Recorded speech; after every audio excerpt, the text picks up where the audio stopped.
Hey, salut terriens, c'est Captain Max. Ah, le Joker, véritable emblème de vilain du monde des comics, réussissant à la fois à être drôle, terrifiant et énigmatique. Car oui, même s'il existe différents récits relatant sa vie précédant le jour où il est devenu le criminel au sourire rouge de Gotham, ces derniers ne coïncident pas vraiment entre eux, laissant alors planer le mystère autour de son histoire. Et pour ses proches, c'est pareil, son entourage se résume donc à une obsession incontrôlable pour le Chevalier Noir et à une relation amoureuse très particulière avec Harley Quinn. Donc tout de suite, si je vous dis enfant du Joker, forcément, vous devriez penser que la maman est Harley. Et pourtant, les deux personnages répondant à la définition de fille du Joker que l'on va aborder aujourd'hui n'ont absolument aucun rapport avec Harley Quinzel. Mais ça, vous allez le comprendre bien assez tôt dans la vidéo. Bang!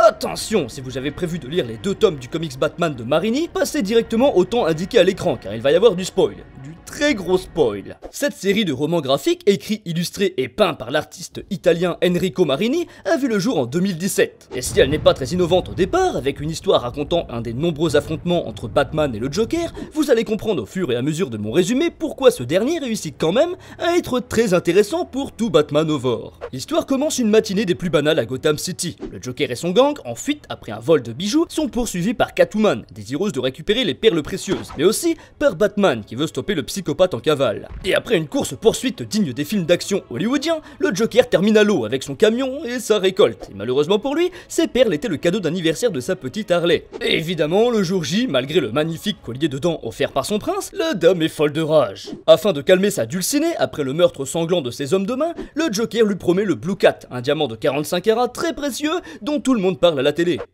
C'est malin ça. Pendant ce temps, alors que le Chevalier Noir rentre au bercail, il apprend par Alfred qu'une femme nommée Maria Shelley affirme que ce dernier est le père de sa fille âgée de 8 ans. Une fois rentré chez lui, il rencontre alors Madame Shelley qui lui rappelle que 9 ans auparavant, alors qu'elle travaillait dans un bar, ils avaient fait plus qu'un simple bisou. Et pour toutes ces années à élever seule sa fille, elle lui réclame aujourd'hui un dédommagement. Bruce remarque alors des traces de piqûres sur son bras et en déduit que cette dernière ne veut pas l'argent pour s'occuper de sa fille, mais pour se droguer. Et il la laisse alors partir en lui indiquant qu'elle devrait prendre un bon avocat. Le Joker, toujours devant la télé, découvre l'affaire entre Monsieur Wayne et Madame Shelley. Il décide alors de causer un accident de voiture impliquant cette dernière et de kidnapper la fille du milliardaire pour ensuite demander une rançon afin de se procurer le Blue Cat pour sa chère et tendre. Et alors que Batman apprend la nouvelle et que la mère d'Alina est envoyée à l'hôpital, il découvre le résultat des tests de paternité qui ne lui plaît pas du tout. Bien décidé à sauver cette petite des griffes du Joker, il se lance à sa poursuite en interrogeant violemment Killer Croc. Et oui, il prend encore une rouste, comme d'habitude. De son côté, le Joker tente de se lier d'amitié avec la petite, à sa façon, ce qui évidemment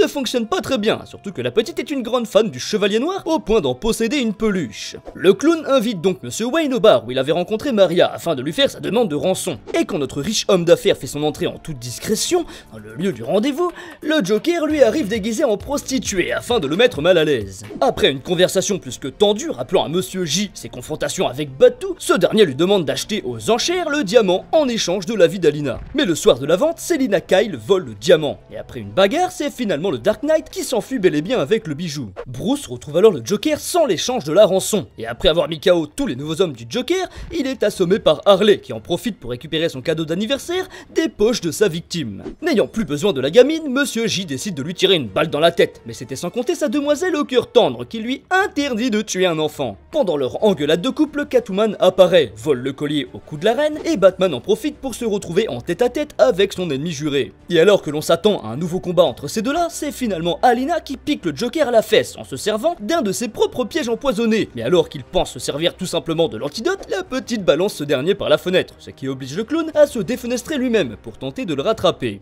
Et même si tout semble se terminer par une fin heureuse avec Bruce adoptant Alina, sa mère, elle, reste dans le coma. Catwoman réussit à garder le diamant, le Joker et Harley Quinn sont toujours portés disparus et pire encore, le soir de Noël, quelques temps plus tard, Wayne reçoit un cadeau de la part du Joker directement chez lui, avec à l'intérieur une poupée du fou, ainsi qu'un petit mot disant « Embrasse ma fille pour moi ». Au final, on découvre qu'un soir, au bar, 9 ans plus tôt, Maria Shelley avait aussi rencontré le psychopathe et s'était fait draguer par ce dernier, ce qui semble nous indiquer qu'Alina ne serait finalement pas la fille de Wayne, mais bien de son pire ennemi. Apparue pour la première fois face à Robin dans le comics Batman Family numéro 6 en 1976, elle est présentée comme la fille du Joker et s'habille de la même façon que ce dernier. Son but est alors de découvrir la véritable identité de Robin avant que ce dernier ne découvre la sienne. Elle revient alors par la suite en se faisant passer pour la fille de plusieurs super vilains, comme l'épouvantail, le pingouin, l'homme mystère, etc. Et il découvre finalement que c'est à chaque fois Duela Dent qui se cache sous toutes ses identités. Elle réussit cependant à deviner que Dick Grayson est le jeune garçon caché sous le costume de Robin, et elle s'en sert alors pour lui faire du chantage afin de rejoindre les Teen Titans. Dick apprend alors qu'elle est en réalité la fille de Double Face, alias Harvey Dent. C'est donc pour expier les crimes de son père qu'elle désire rejoindre l'équipe de super-héros, malgré le fait que les membres ne sont pas favorables à cette décision, et afin de s'intégrer totalement à l'équipe, elle se renomme l'Arlequin. Suite à l'annulation de la série des Teen Titans, elle rejoindra quelques histoires en compagnie du Chevalier Noir, sous le nom de la Reine des Cartes, avant de disparaître pour un bon moment. On notera que l'une de ses dernières réapparitions avant l'événement Crisis fut dans Tales of the Teen Titans numéro 50, lors du mariage de Donna Troy. Dans cet épisode, elle fera une très courte apparition à visage découvert. On y découvre alors une femme d'âge mûr, ce qui signifie qu'elle n'est finalement peut-être pas la fille de Double Face. Oh, mais qu'est-ce que c'est qui elle alors? Eh bien, pour cette version, on ne le saura pas vraiment. Son aventure prend fin lors de Crisis on Infinite Earths, où elle est tuée par l'Anti-Monitor. Elle reviendra dans les reboots de l'univers d'ici lors de nouvelles aventures des Titans. C'est dans cette dernière qu'une nouvelle origin story aurait dû être racontée. La demoiselle devait être une membre de l'équipe, voyageant dans le temps, expliquant alors les problèmes de ses origines, son âge, etc.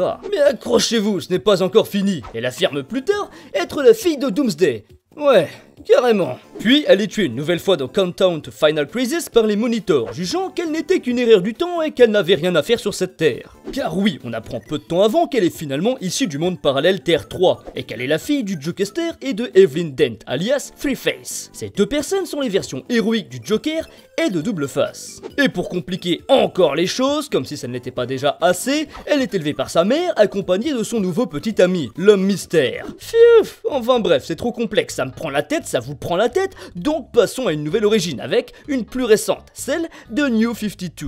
On en parle souvent, mais je vais quand même le rappeler pour les nouveaux arrivants. En septembre 2011, l'univers DC Comics redémarre afin que tous les lecteurs puissent repartir sur de bonnes bases, un peu comme la maison d'édition l'avait déjà fait après les événements de Crisis on Infinite Earths. Du coup, Duela revient de ce nouvel univers avec le numéro 23 de Catwoman en tant qu'antagoniste de la cambrioleuse. Cependant, une fois n'est pas coutume, elle ne révèle son identité qu'en prétendant être la fille du Joker, et c'est enfin dans le numéro 23.4 de Batman The Dark Knight que l'on apprend les véritables origines de la jeune femme. Enfin, espérons que ça les bonne cette fois. Bref, résumons rapidement l'histoire. Née de l'union d'un couple heureux, la petite inquiétera très rapidement ses parents. Dès le plus jeune âge, elle fait des choses très étranges. Enfermer des araignées dans une ampoule, entourer sa chaise avec du fil barbelé, suspendre des couteaux au-dessus de son lit, ou bien même adopter un chien en physique particulier. Un jour, alors que le couple rentre du travail, ils découvrent leur fille en train de se défigurer le visage au cutter. Et suite à des mouvements volontaires afin d'empêcher l'opération destinée à la soigner, elle finira avec la moitié droite de son visage complètement déformé,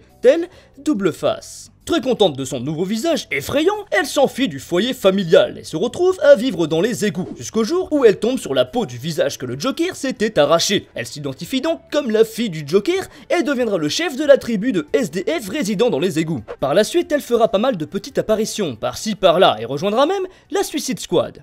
Eh bien voilà, je pense vous en avoir assez dit sur les deux filles du Joker. Si vous connaissez d'autres enfants ou membres de la famille de celui-ci, n'hésitez surtout pas à me le dire dans les commentaires. Et si vous souhaitez me soutenir et soutenir la chaîne, n'hésitez surtout pas à partager un maximum la vidéo. C'est la seule chose qui peut récompenser mon travail, car oui, je ne vous demande aucun don, ne gagne pas d'argent avec YouTube, et la preuve en est, il n'y a aucune pub sur mes vidéos. Je vous remercie d'avance et vous dis à très bientôt, Terrien.